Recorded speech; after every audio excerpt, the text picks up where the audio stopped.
In today's DFB competition, we are taking that's right, all of Magic Kingdom's restaurants and forcing them to go head to head so we can find out which snack stand, quick service, or full service restaurant is truly the best of the park.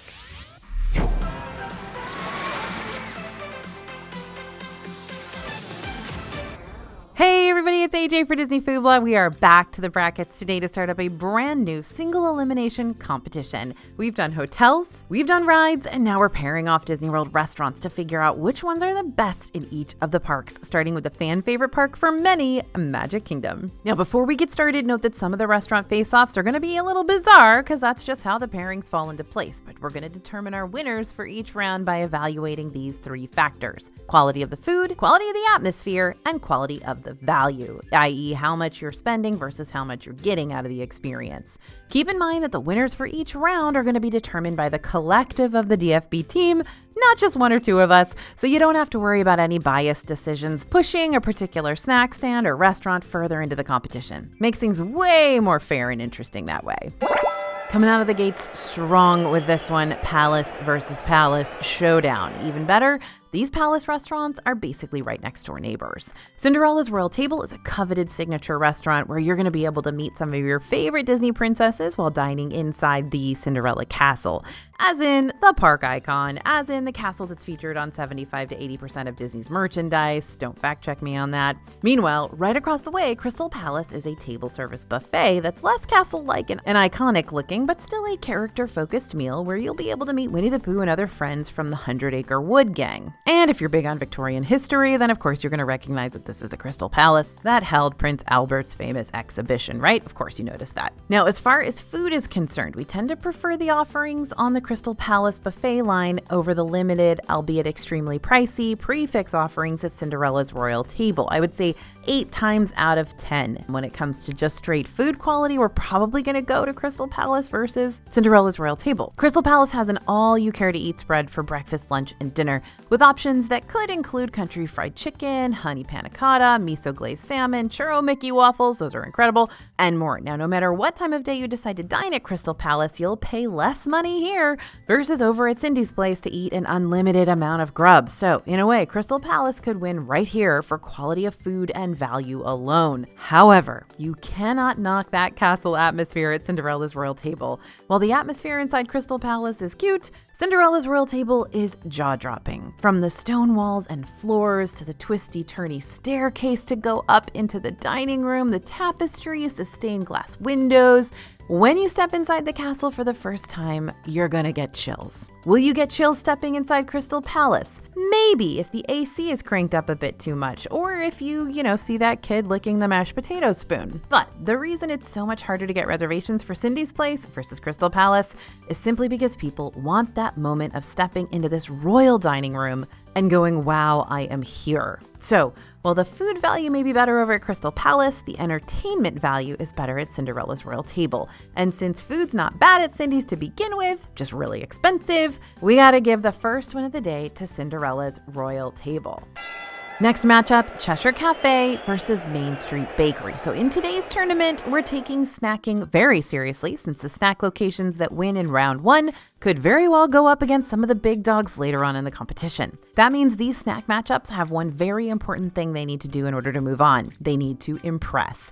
Main Street Bakery might impress you just because they're going to be your one place to pick up Starbucks branded drinks and snacks inside the park, as well as potentially a few other specialty Magic Kingdom sweets from the bakery display case. But Cheshire Cafe and Fantasyland might also impress you because they have more unique snack items that are themed around Alice in Wonderland. The most noteworthy, of course, being that Cheshire Cattail, which is that chocolate chip pastry with pink and purple icing drizzle served warm. It's more than the sum of its parts, let me just say that. Cheshire Cafe's biggest downfall, the menu is super limited. Main Street Bakery's biggest downfall, the selections are not as unique, yet the lines are still super long, especially in the morning. If you don't mind a fairly basic selection of coffees to choose from, Cheshire Cafe is going to hook you up with a good cup of joe and a unique Cheshire Cattail pastry for a nice little breakfast with way less of a line. So yep, Starbucks or no Starbucks, we're gonna give the win to Cheshire Cafe this round. Now heads up, another decent spot to grab a coffee and pastry with shorter lines than what you'll find at Main Street Bakery is the Joffrey's kiosk over in Tomorrowland,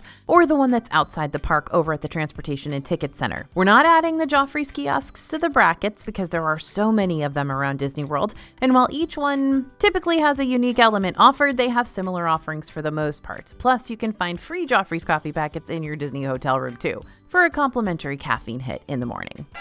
All right, next matchup, Golden Oak Outpost versus the Spring Roll Cart.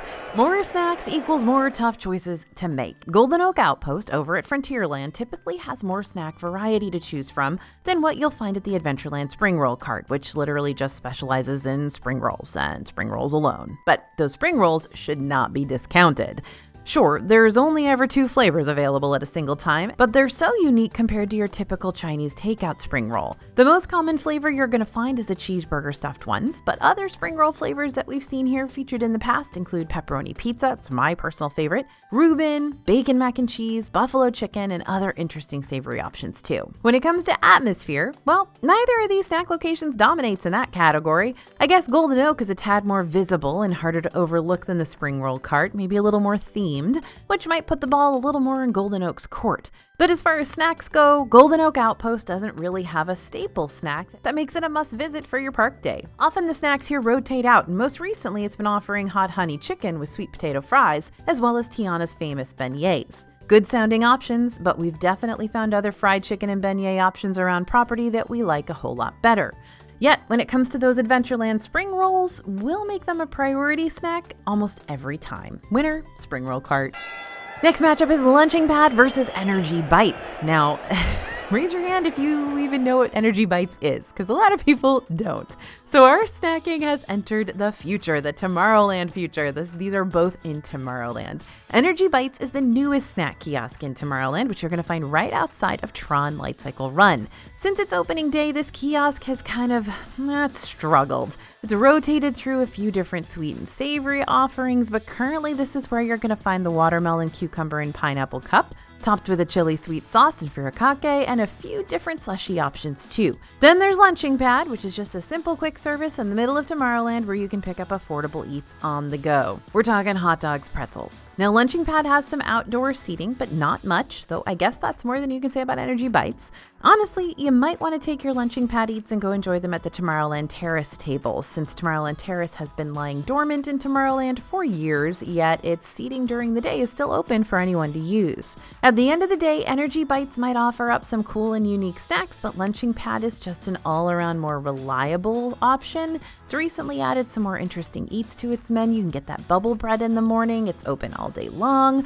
Food options are more substantial, and you don't have to pay an arm and a leg to fill up. So the winner here is going to be Lunching Pad. Moving on to Aloha Isle versus Liberty Square Market. More head-to-head snack battles means more chances for Magic Kingdom to really show off why its snack offerings are some of the greatest property-wide. Aloha Isle is located inside Adventureland and is a hot spot for guests to grab a variety of Dole Whip options, including that classic pineapple. Now, if you're not big on the sweets or you're looking for something a whole lot heartier, then Liberty Square Market is probably going to be your go-to. It sells things like Mickey pretzels and hot dogs and that infamous park classic turkey legs, but only after 11 a.m. No turkey legs for breakfast here. But if we're really considering all of the factors here, from food quality to a fun-themed atmosphere to the snack values, then Aloha Isle, as iconic as it is gonna sweep the floor with this one. Winner, Aloha Isle. Ooh, here's a bizarre matchup. We've got Friars, Nook, and Plaza Restaurant. In one corner, a Main Street USA table service with a turn-of-the-century charm and home-style eats, and in the other, we've got a Fantasyland counter service with a rotating menu of comfort food you can take on the go. Who's gonna win? Well, you might be surprised. Friars Nook tends to switch up their menu frequently to keep things fresh and interesting, but most commonly, you're gonna be able to order things like loaded tots, hot dogs, bratwurst, hand pies, and bagel sandwiches. There are also new apple cider donuts on this menu with caramel sauce on top, and we've become pretty obsessed with those. We're just trying not to bond with them too much because who knows how long they're gonna be here. Overall, Plaza Restaurant still tends to have more noteworthy eats that we keep coming back for, like like the Plaza loaded fries, the pot roast stack, the original banana split. While the Plaza can feel a little small since it's not a very big restaurant to begin with, it still has more guaranteed seating than what Friars can offer, which is pretty much none at the moment. So our team's vote is going to go to the Plaza restaurant today, but Friars Nook was still a strong competitor that deserves a little golf clap for its efforts, but yeah, Plaza, absolutely the winner. Okay, Skipper Canteen versus Tony's Town Square. This could be a whole video in and of itself. A few years ago, this face-off would have been the easiest decision for the DFB team to make. Nowadays, not so much, because one competitor in particular has clawed itself out of the pits of disappointment to show us that it can really be worthy of someone's advanced dining reservation. Tony's Town Square in Main Street, USA is an Italian-inspired eatery themed around Lady and the Tramp that once upon a time we would have told you not to bother with. It's pretty much been a joke for a lot of years, but we don't think that anymore. After a few menu revamps, again, this is why we keep going back to these restaurants over and over, y'all, because things change. Tony's has given us some really impressive new items, especially in the appetizer department, like their Tony's garlic bread for the table with all that Parmesan fondue drizzled on top, and the foot-long mozzarella sticks, which sounds kind of like fair food, but these are incredible. The Lady and the Tramp theming here is cute but subtle. However, if you want anything but subtle theming, you'll want to pay a visit to Skipper Canteen over in Adventureland, which is a Jungle Cruise-themed dining experience through and through, from the knickknacks on the wall to the multiple decked-out dining rooms to the hidden secret door in the bookcase. And of course, there are Skipper servers who are going to treat you to jokes and goofy puns throughout your entire meal. While the dining options at Tony's are still very reminiscent of your Olive Garden back home, the eats at Skipper Canteen are internationally inspired and unique, including options like the Falls Family Falafels, the Hearty Har Char Siu Pork, Nile Nelly's Noodle Bowl, and the secret menu Pau de Queijo Brazilian cheese bread. See, Skipper Canteen can do cheesy appetizers too. We're all super proud to see how far Tony's has come, but the victory still has to go to Skipper Canteen for this round, at least for our DFB team. Okay, so Fantasyland is throwing 2 more contestants into round 1 for us, but which of these snack stars will be worthy to move on to round 2? Let's find out. We've got Prince Eric's Village Market and Storybook Treats. Now, a lot of folks forget about Prince Eric's, but you can find it right across the way from Under the Sea, Journey of the Little Mermaid. This is another location that serves turkey legs, which must be good news to you turkey leg fans out there. It also serves jumbo pretzels, jumbo pickles, and frozen slushes. Every now and then, you might find a seasonal slush here too. Only a few stops away from Prince Eric's is where you're going to find Storybook Treats. This is a much more popular snack stop if you're looking for unique soft serve options, maybe even specialty Dole Whip flavors too. They often have a lot of princess themed stuff going on here. Storybook Treats is known for its ice cream concoctions like Rapunzel's Sundae or the Aurora Cone, or another icy option that spirits another popular character but might only be available for a limited amount of time. Storybook Treats definitely has more exciting options than what you'll find at Prince Eric's. No offense to the turkey leg. Yes, actually offense to the turkey leg, which is why it'll be moving on to round 2. Winner, Storybook Treat. Moving on, Columbia Harbor House versus Tortuga Tavern. So the quick service eats are getting adventurous now.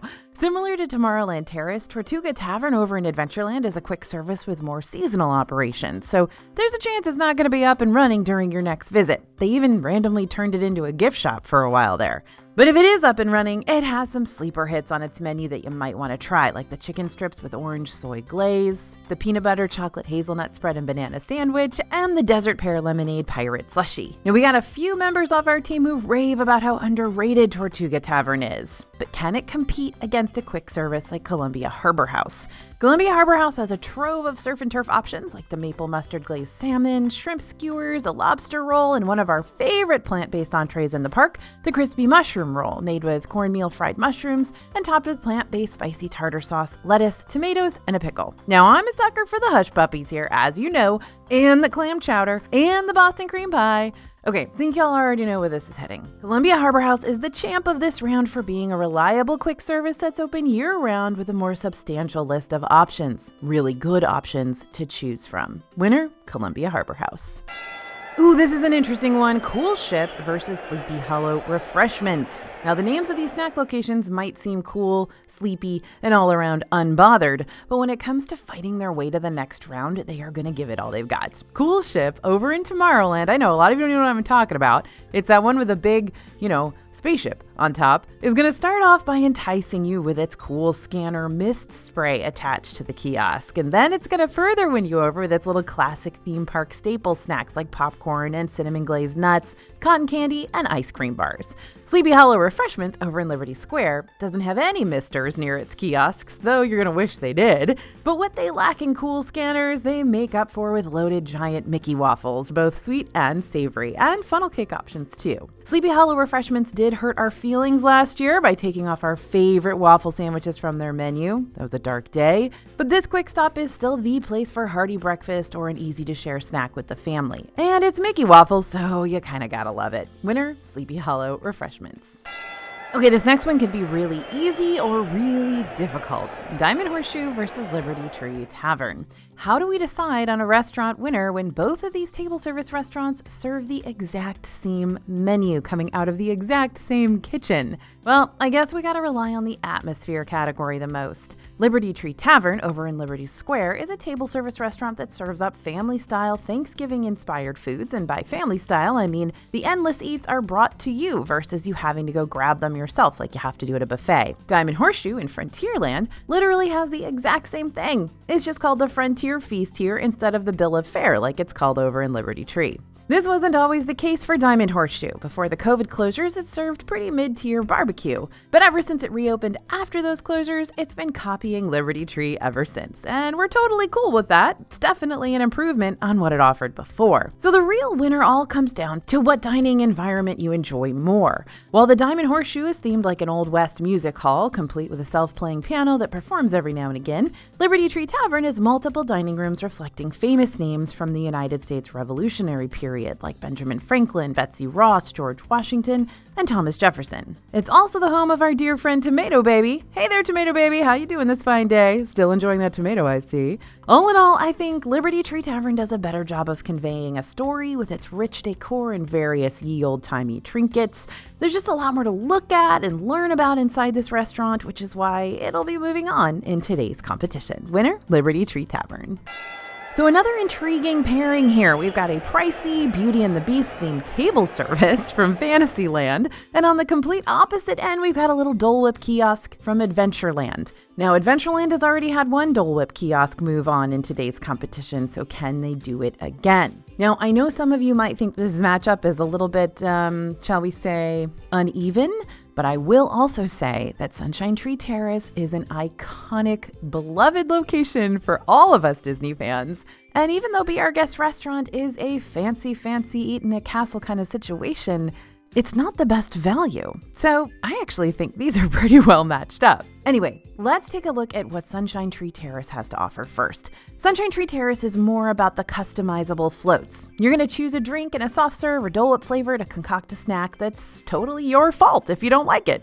I'm only saying that because one of our DFB reporters did a blue Powerade and chocolate soft serve combo recently, and it was just as bad as you think it would be. And we kind of did it on purpose because we really wanted to see how bad it could possibly be, and turns out pretty bad. Anyway, Powerade and chocolate ice cream aside, we are huge fans of Sunshine Tree Terrace. However, they have gotten rid of my citrus swirl again, and I haven't talked about my citrus swirl in a long time, but you guys know this is one of my very favorite longtime treats in Disney World, and sometimes they take it off the menu and sometimes they put it back on. It's basically vanilla soft serve swirled with frozen orange juice. Anyway, we haven't had it in a couple of years now, and that's still kind of, not gonna lie, it hurts. So moving on to the Beast's Castle and Be Our Guest restaurant. In here, it feels like you've stepped straight into the animated film itself. Much like Cinderella's Royal Table, Be Our Guest is a jaw-dropper. It's got multiple dining rooms themed around the castle featured in Beauty and the Beast. It's got guest appearances from the Beast himself. This is the only place you're going to see him. And you'll be able to dine on a prix-fixe menu of French-inspired cuisine. Now, Be Our Guest was a whole lot cheaper back in the day. That's a topic for another time. So Sunshine Tree Terrace definitely has Be Our Guest beat on that front. But when it comes to all-around Disney immersion, Sunshine Tree Terrace is going to have to take a step back and let Be Our Guest have the win this time around. Winner, Be Our Guest Restaurant. Now this next matchup is one that a lot of us have to figure out and decide between every time we go to Magic Kingdom, right? Cosmic Ray Starlight Cafe versus Pagosville Tall Tale Inn and Cafe. This is a head-to-head conundrum that everybody's got to decide.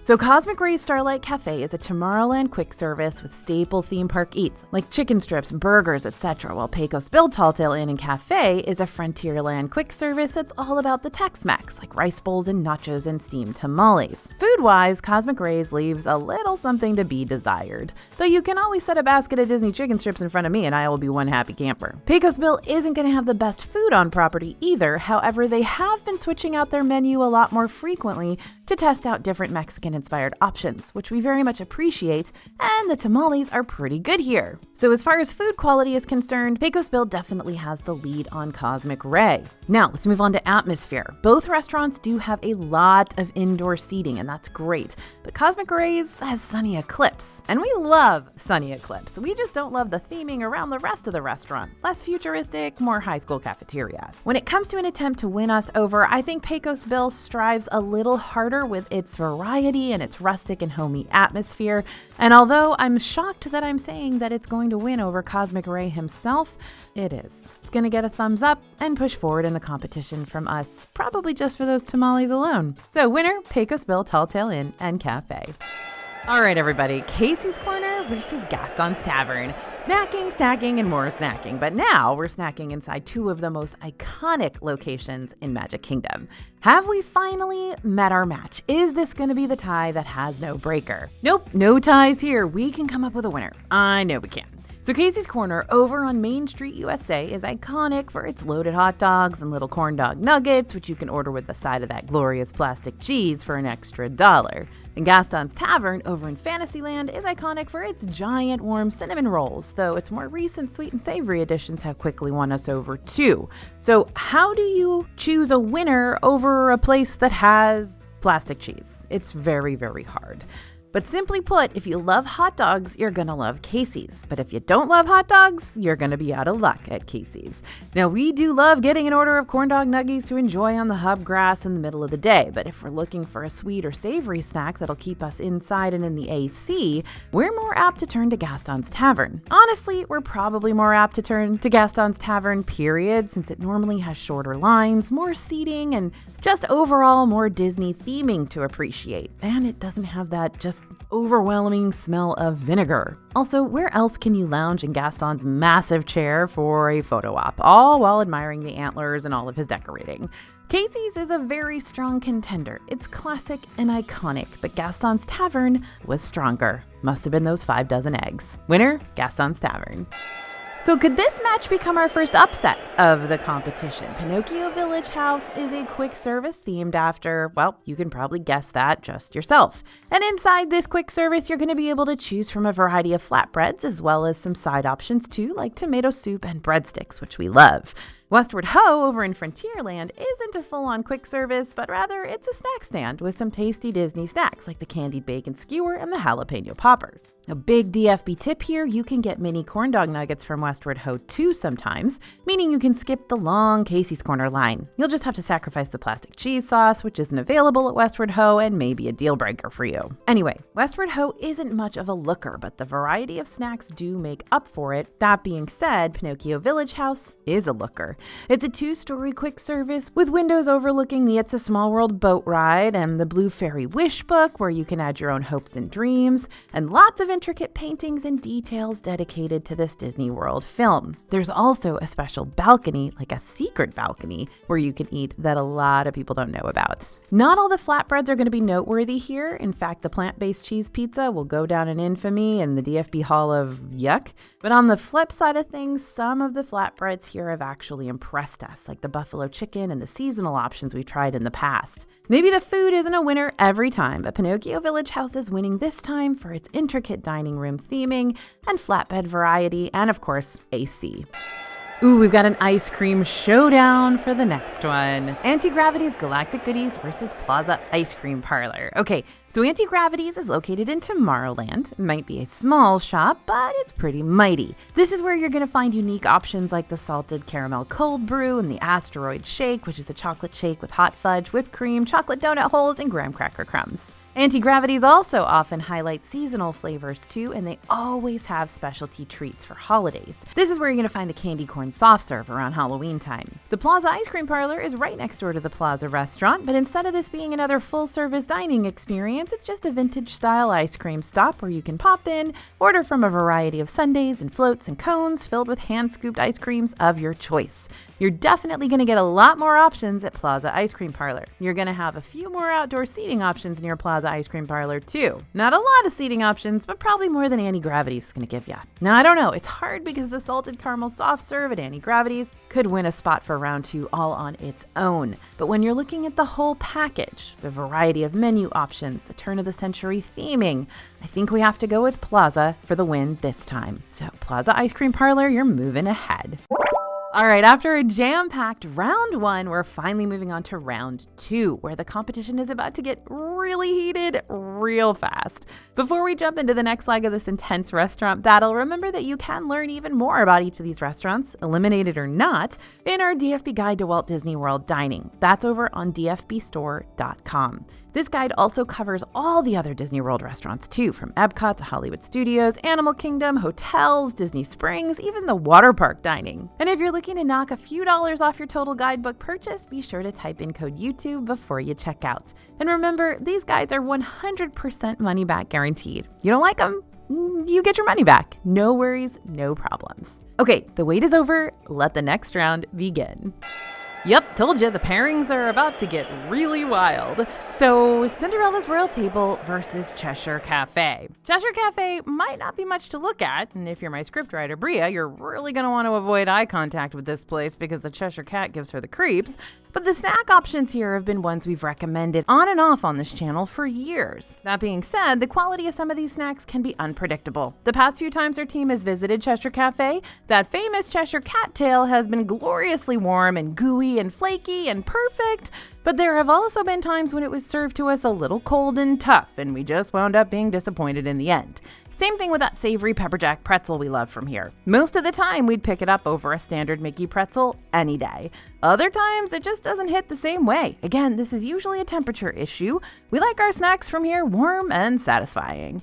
Now, I'm not saying that Cinderella's Royal Table doesn't have meals that have disappointed us. There have definitely been a few occasions when we've booked reservations here and the food just did not feel worth the super steep price that we paid for it all. At least if you're disappointed in what you get at Cheshire Cafe, you're losing out on like $8 versus the $88 per plate you'll have to spend on disappointing food at Cindy's. And at least Cheshire Cafe is going to give you the chance to walk up and experience one of these classic Magic Kingdom snacks during the day, minus all the advanced dining reservation stress that you'll experience when trying to book a seat at Cinderella's. However, even if your food inside the castle isn't up to your standard, you're still eating food inside a castle. And you're still getting the one-on-one princess meet and greets. Now that last bit of info is critical, folks, because you're not going to get that princess privilege anywhere else in Magic Kingdom. Sure, you can always meet a lineup of the princesses over at Princess Fairy Tale Hall in Fantasyland for free, but the lines for these gals get really steep during the day. At Cinderella's Royal Table, princesses like Ariel, Aurora, Jasmine, Snow White, Rapunzel, Cinderella, we actually saw Merida the other day, possibly others, will come to you instead of you having to wait in a long line. Keep in mind that princess encounters at Cinderella's Royal Table do vary. The only princess you're pretty much guaranteed to see is Cindy herself. A Cheshire Cafe visit might wind up being forgettable, but a visit to Cinderella's Royal Table is probably one your family's going to be talking about for years to come. So, winner of this one, Cinderella's Royal Table. Now this is a very interesting matchup, spring roll cart versus lunching pad. The spring roll cart and the lunching pad both have their strengths and weaknesses. Spring roll cart provides us with the most iconic savory snacks in Magic Kingdom. However, these spring rolls can and do sell out toward the end of the day due to their super popularity. Plus, once again, the spring roll cart only serves spring rolls. So if you want anything else at all, this place isn't going to win you over. The lunching pad has more items that are maybe less iconic than the spring rolls, but they're still good and tasty and can make just about everyone in your party happy. like the sticky bubble bread, the cream cheese warm stuffed pretzel, the loaded hot dogs, and a unique twist on Disney's famous tacho bowls featuring tater tots loaded with cheese omelet, chili con carne queso, and sour cream. But when it comes to the quality of what's being served, we usually find the spring roll cart to be a lot more reliable, which is why you're going to find more Disney guests scouting out this little stand versus flocking over to the lunching pad during the day. Winner, spring roll carts. Now, in order to find the winner of this bizarre matchup, I think we really have to hone in on the atmosphere category. Over at Aloha Isle, you're going to be surrounded by all things tropical. This little hideaway is basically an extension of the Enchanted Tiki Room with its bamboo structures and straw roofing and tiki guys looming overhead. While you're not going to find any indoor seating here, there are a handful of covered tables nearby that you can snag if they're available, or you can always choose to take your pineapple Dole Whip into the Enchanted Tiki Room and enjoy your taste of summer while experiencing a beloved classic Disney attraction. Over at the Plaza restaurant, you're at least going to have indoor seating and plenty of AC to enjoy, as well as an extensive menu with stuff that's going to fill you up a whole lot more than a Dole Whip can manage. Not to mention, Plaza restaurant is going to be your most affordable option in Magic Kingdom when it comes to table service dining, and honestly, it's one of your more affordable options in all of Walt Disney World. However, Plaza Restaurant doesn't exactly have that Disney wow factor like you're gonna feel when you grab a Dole Whip from Aloha Isle. Everyone's been talking about it at the PTA meetings, right? The food isn't gonna be all that different from the mom and pop restaurants you're gonna find back home at the Plaza, and while that may be comforting for some who really don't want to branch out and try something too adventurous during their Magic Kingdom day, the tropical atmosphere and standout snacks at Aloha Isle are just iconic, and they're gonna make this Adventureland snack stop more of a priority for more Disney World guests. So winner gotta be Aloha Isle. Moving on to Skipper Canteen versus Storybook Treats. Okay, last round, a snack kiosk beat out a full table service. Will we be experiencing some deja vu in the battle of Skipper Canteen versus Storybook Treats, or will Adventureland offerings prevail yet again? There's a lot to love about both of these locations. Storybook Treats has innovative ice cream and Dole Whip creations that you're not going to find anywhere else. They got a big princess vibe going on here. It's very Fantasyland. While Skipper Canteen provides the most innovative table service menu park-wide. But if I'm being real with y'all, I'd probably pick a dessert from Storybook Treats any day versus grabbing a dessert from Skipper Canteen, even the Kungaloosh. Just saying. However, when it comes to our three categories that were helping us decide the winners, Skipper Canteen is a force to be reckoned with. It's got the high-quality apps, entrees, and drinks. It's got the immersive dining rooms that you'll want to get up and go explore while you're waiting on your meal to arrive. And it's got that must-see spirit that Jungle Cruise fans won't want to miss. So that's another Adventureland win. Way to go. Skipper Canteen with the win. Okay, this next one is a Liberty Square double threat. It's Columbia Harbor House versus Sleepy Hollow Refreshments. If you've been watching this channel for a while, you know that we love both of these. We love them. We love them so much that we talk about them all the time. So this is a very, very difficult matchup. Columbia Harbor House not only has a variety of high-quality options at a decent price point, but it's got an ample amount of seating, especially if you go upstairs.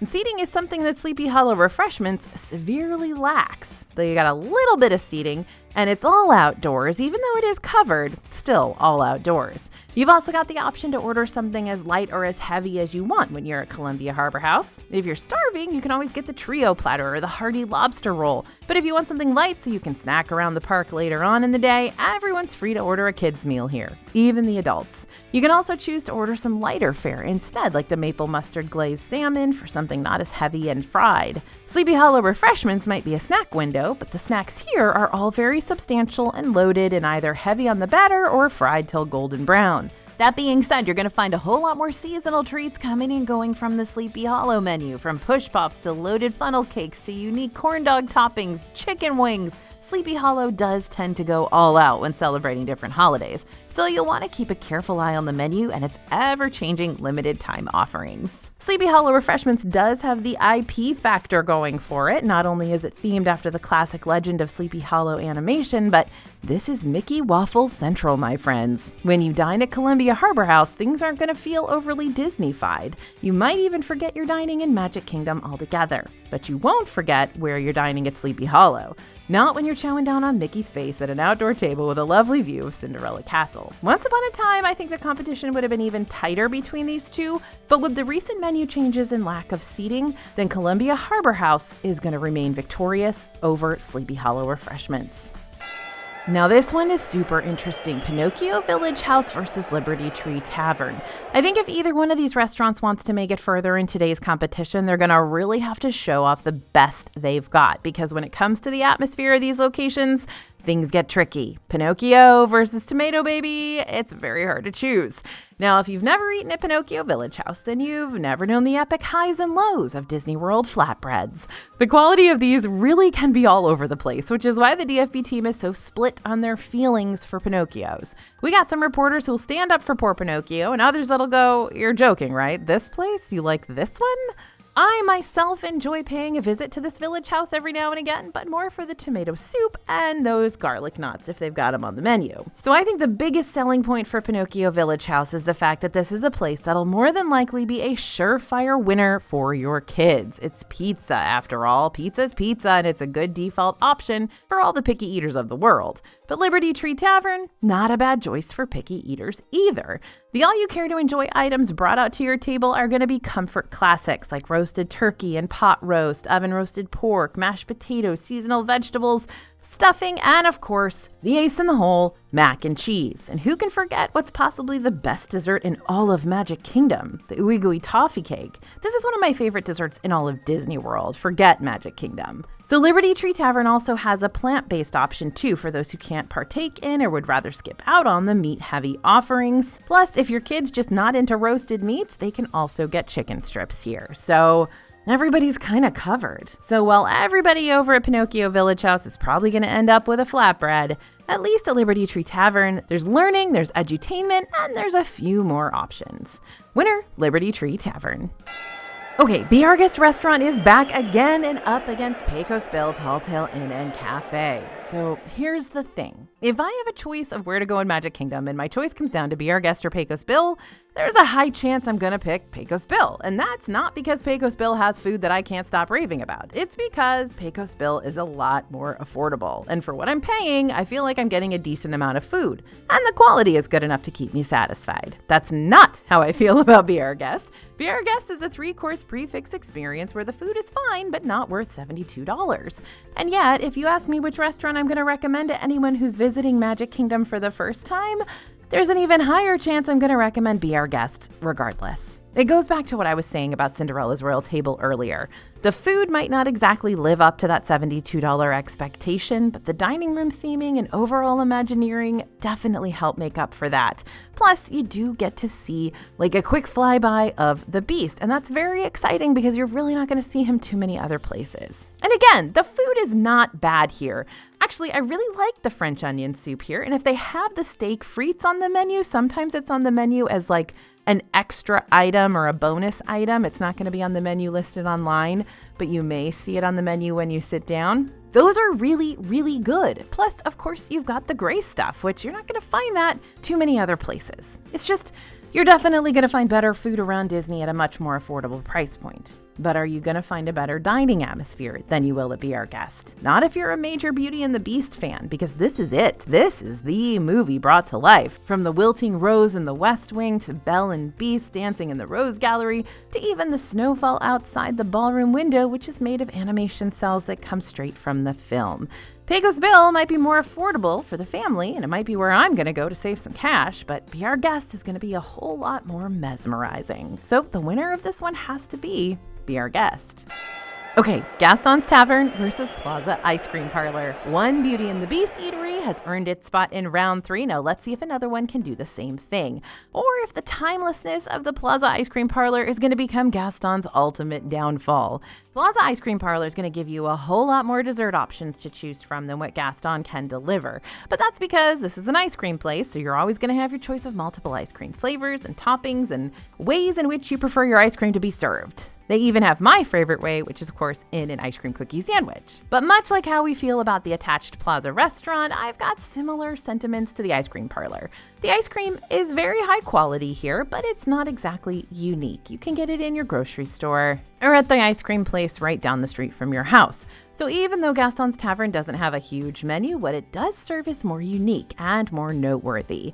I know, I talked about getting cinnamon rolls from Gastons earlier. How are cinnamon rolls any more unique than ice cream, right? Now, while I am a sucker for the cinnamon rolls here, more unique Gastons Tavern options include that creme brulee croissant filled with vanilla bean custard, that incredible savory ham and Gruyere tart made with crispy croissant dough and topped with ham and Gruyere like fondue, LeFou's brew made with frozen apple juice and a hint of toasted marshmallow makes your kids feel like they're really, really mature and, grown up when they get it, and the gray stuff cupcake, so you can take a bite out of that classic Beauty and the Beast treat once and for all to determine if it's really as delicious as the dishes claim. Winner here, it's gotta be Gastons Tavern. And that's it for round 2. Now it's time for round 3, the last round before we enter the semifinals of today's competition. If this Magic Kingdom Ultimate Showdown has inspired you to start planning for your upcoming Disney World visit, but you're not sure where you're even going to begin planning, go ahead and scan the QR code you see on the screen now. Or if you're watching this on your phone, head to disneyfoodblog.com/disneyplans after this, and we'll send you our free and recently updated Disney World planning worksheets. These worksheets come with fill-in-the-blank pages that you can complete while you plan your Disney trip at your own speed. And as an extra bonus, we've also got other helpful vacation tidbits featured throughout this guide, including things like budgeting tips and packing lists, example itineraries, and more. And again, it is totally free. We have just created this so you have the best vacation ever. All right, got your worksheets downloaded? Ready for round 3? Let's go. Our favorite Magic Kingdom dining room, Cinderella's Royal Table, versus our favorite savory snack, the spring roll cart. This feels blasphemous, and yet here we are having to make a really, really hard decision once again, one of many. The spring roll cart is our DFB safe haven. It's the hearty snack / light meal when we don't know what else would really satisfy our midday cravings. Plus, you can mix and match your spring rolls here. Each order comes with 2 rolls for $9.50, and you're more than welcome to keep both of these rolls the same flavor, or you can try one of each option that's currently available for the same price. It's great, and you can always take your little spring roll order, make your way over to the hub grass, and munch on them with a beautiful view outside Cinderella Castle. And yet, you still won't be inside Cinderella Castle. Any of these nearby Magic Kingdom snack locations can provide you with the same Cinderella Castle view. You've just got to be willing to walk over and find yourself a spot by the grass. But only one restaurant is going to give you the chance to dine inside Cinderella Castle. So when we're doing this video, for anybody who hasn't been to Disney World or anyone who's trying to take someone to Disney World for the first time and make sure they love it, you just have to eat inside the castle. There's just no way around it. It's the law. So if you've been to Disney World a bajillion times and you've eaten in the castle for every single meal, then maybe you're going to be like me and you're going to head over to the spring roll cart. But if you haven't, then you just gotta go. So winner, Cinderella's Royal Table.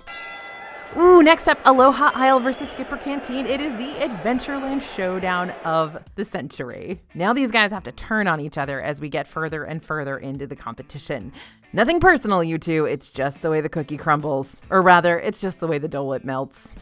Yeah, I like that better. So Aloha Isle is one of my favorite places, as you know, hands down, to grab a Dole Whip. Not just in Magic Kingdom, but in all of Disney World. It is the classic. It is the original. Along with the classic stuff, you can also order Dole Whip floats, pineapple upside down cake topped with pineapple Dole Whip, or vanilla soft serve, or coconut, whatever you choose. Or you can get the tropical serenade. This is made with passion fruit orange guava juice, aka Pog juice, aka Jungle juice, and with coconut soft serve and an upside down pineapple cake pop. Now at Skipper Canteen, the desserts are unique with options like Panicani's Congo Lime Delight and the Malva pudding cake made with Amarula cream liqueur, vanilla bean whipped ganache, and apricot caramel coulis with vanilla gelato. But they may not win your family over quite like one of the delicacies at Aloha Isle will. But dessert's not really the main focus of Skipper Canteen anyway. The focus is the charming, slightly silly, and totally innovative Jungle Cruise themed entrees and apps, including those secret menu options that change up regularly too. And while I do prefer grabbing a Dole Whip from Aloha Isle, there's an important takeaway from that specific argument as well. There are several places to get Dole Whips in Disney World, so if you miss out on Aloha Isle, you're not necessarily missing out on Dole Whip. But if you miss out on a reservation for Skipper Canteen, there's no other restaurant quite like it. Winner, Skipper Canteen. And now we're in the midst of a Liberty Square showdown. Columbia Harbor House might have knocked out the loaded Mickey waffles earlier, but how's it going to fare against an all-you-care-to-enjoy Thanksgiving spread?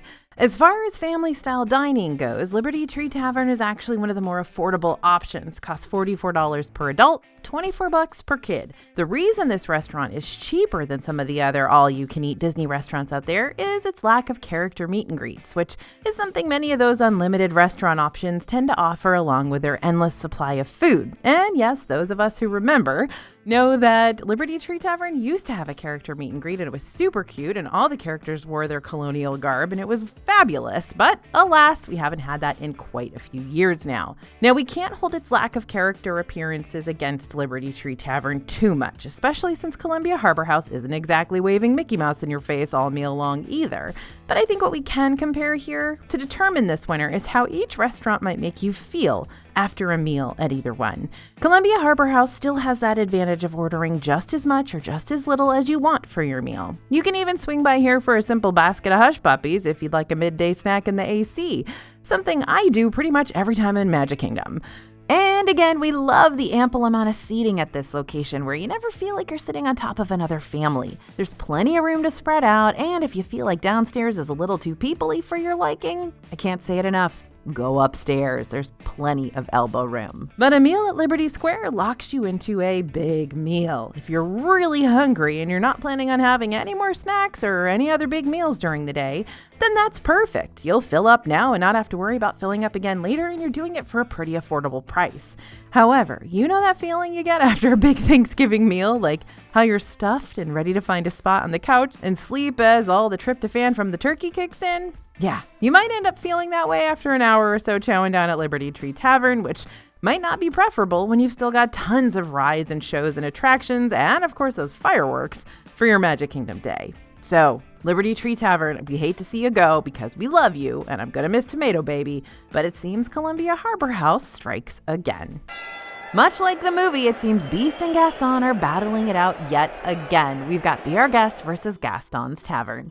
I think the winner here is going to absolutely shock you. Be Our Guest could win for the immersion alone. In Gaston's Tavern, there's only so much you can look at, but Be Our Guest takes you into that classic animated story and keeps you there all meal long. That being said, Gaston's Tavern has proven to be a great alternative for families who would love to dine at Be Our Guest for its Beauty and the Beast theming, but need to keep things more budget friendly. And yeah, the theming might be more simplistic at Gaston's, but it's rustic and charming and still gives you that animated movie feel, even if only for a little while. Not to mention, while we struggle with the price point of the food at Be Our Guest, especially compared to the quality of what we receive, which can feel very quick servicey at times, Gaston's Tavern impresses us time and again with its sweet and savory options at a much more reasonable price. And if you want the great stuff, Gaston's is going to give it to you in a cupcake form for $6 versus you having to pay for a whole multi-course meal for a bite of it at Be Our Guest, which will put you back $72 per person. So the winner today, Gaston's Tavern.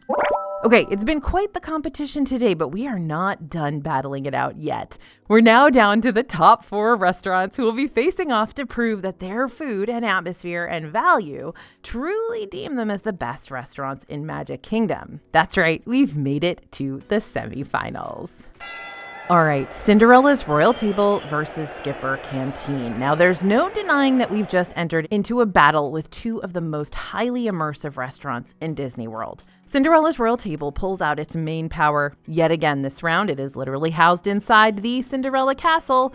It's a major power-up. Skipper Canteen might not take place inside a castle, but it does expand on the story of the classic Jungle Cruise ride with its 3 dining rooms, including the Falls family parlor, the crew mess hall, and that, of course, secret meeting room of the Society of Explorers and Adventurers, which is back behind that secret bookcase. And to keep up with its theming, Skipper Canteen also offers up way more interesting fare than Cinderella's Royal Table provides at a more affordable price point, like a lot more affordable. Cinderella's Royal Table, though, is the catch-all for signature restaurants when it comes to celebrations and family vacations. There aren't many restaurants out there where the vibes are equally as good for kids as they are for honeymooners, but Cinderella's Royal Table manages to pull that off seamlessly. Not to mention, CRT is open for breakfast, lunch, and dinner, plus if you get reservations for this place around dinner time and you're sat next to one of those elongated windows, you might be able to see some of those fireworks being shot off from behind the Magic Kingdom for the Happily Ever After Castle fireworks fireworks show. A lot of people don't realize that's what's going on, but you're going to be able to see it, and it's going to be very cool. And the princesses. Okay, we can't forget the princess. I know we talked about them before, but it is such a critical thing to so many families to meet all of those princesses all in one place. Skipper Canteen might have the punny skippers, but you're not going to be able to meet one of your favorite Disney characters there. I think there are some universes and timelines out there where Skipper Canteen totally wins this face-off due to it being more affordable, more unique, a classic and kind of deep cut for Magic Kingdom where you've actually got a Jungle Cruise restaurant. I mean, that is so cool. And it's got such incredible storylines running all through it. But the all-ages atmosphere and princess meet and greets, and yet again, the ability to dine inside Magic Kingdom's park icon is gonna win in this universe. Cinderella's Royal Table. So, Hush Puppies versus Warm Cinnamon Rolls. It's Columbia Harbor House and Gastons Tavern. I cannot take this pressure. Thankfully, it's not all up to me because I always have my team vote too. Columbia Harbor House isn't going to be the place that your Seafoodiverse family members are going to be all hyped up to try, since the name of the quick service game here is really 90 to 95% seafood stuff. But there are a whole lot more options to order at Columbia Harbor House than there are at Gastons Tavern, and a whole lot more substantial options to boot. Gaston does have the fun Beauty and the Beast theming that kids will probably get a kick out of, but the seating here is a whole lot more limited than Columbia Harbor House's two-story layout. And our team went back and forth on this one multiple times, but in the end, the decision was clear. Columbia Harbor House is moving on to the finals. Okay, we've made it to the finals. It has all come down to this, and I really want to know how you feel about these two restaurants. I want to know if you think they deserve to be in the finals. I want to know which one you think deserves to win. Please let me know in the comments because I am here for all of your suggestions and your recommendations. I'm here for all of your arguments. Bring them on. Okay, Cinderella's Royal Table versus Columbia Harbor House is where we have arrived. Now, the final round for the best restaurant in Magic Kingdom has two restaurants with polar opposite vibes. Cinderella's Royal Table, signature dining experience inside Cinderella Castle with character meet and greets and a prefix menu, versus Columbia Harbor House, that quick service experience inside Liberty Square with nautical theming and fast food surf and turf. So let's first review what both of these restaurants do right. Cinderella's Royal Table gives you the chance to meet your favorite Disney princesses, but to meet them in a Disney castle of all places. This also means you won't need to wait in a long line for any princess meet and greets later on in the day, since all those princesses are going to come to you instead of vice versa. While the vibes at Columbia Harbor House are cozy, they're not exactly celebration worthy like Cinderella's Royal Table. This is one of those bucket list restaurants for many, making it the perfect place to save for if you want to surprise someone for their birthday or graduation or honeymoon or maybe even an engagement. By the way, your quote fairy godmother can help you pull that off.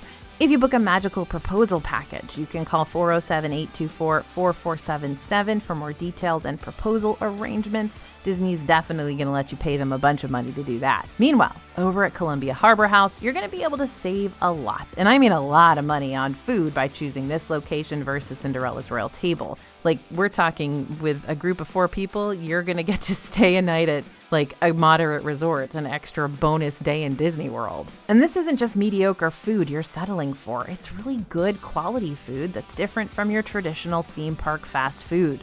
Columbia Harbor House has been around for a very, very, very long time, and while we've seen it through some major menu changes over the years, it still manages to win us over time and again. We did have some hurt feelings when the Hush Puppies went away for a hot second in 2024, and I don't think I'll quite ever get over them taking away the shrimp mac and cheese, but Disney restaurants change just like people change, and Columbia Harbor House is still a place that's made a harbor in my heart.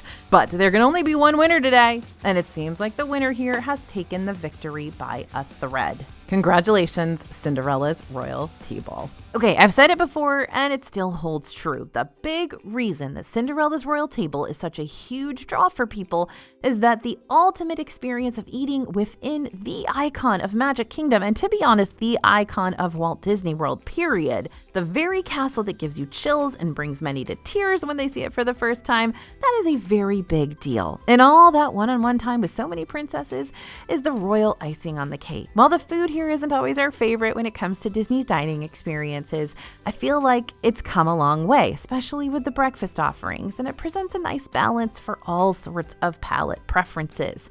But it just has to be said that if you're going to Disney World, you gotta dine in the castle. You just have to. And I know that we're doing these best restaurant in all the different parks brackets, but I imagine that this one would probably win over every restaurant everywhere because it is the icon of Disney World. I don't think there's any way I could say if someone said, if you have to go to one restaurant in Disney World, which one would you go to, and not say you've got to go to the castle. It is what it is. Okay, that was a close and chaotic and weird battle today, but in the end, none of the Magic Kingdom restaurants quite have the bucket list allure that Cinderella's royal table can offer up. So who do you think should have won this showdown? Again, let us know in the comments. We can take it, I promise. We probably had the same arguments among our team that you've got for us, so please send them over. And don't forget to pick up your free Disney World planning worksheets right now over at disneyfoodblog.com/DisneyPlans. Thanks for listening, everyone, and thanks for watching. As always, this is AJ for Disney Food Blog, and we'll see you real soon.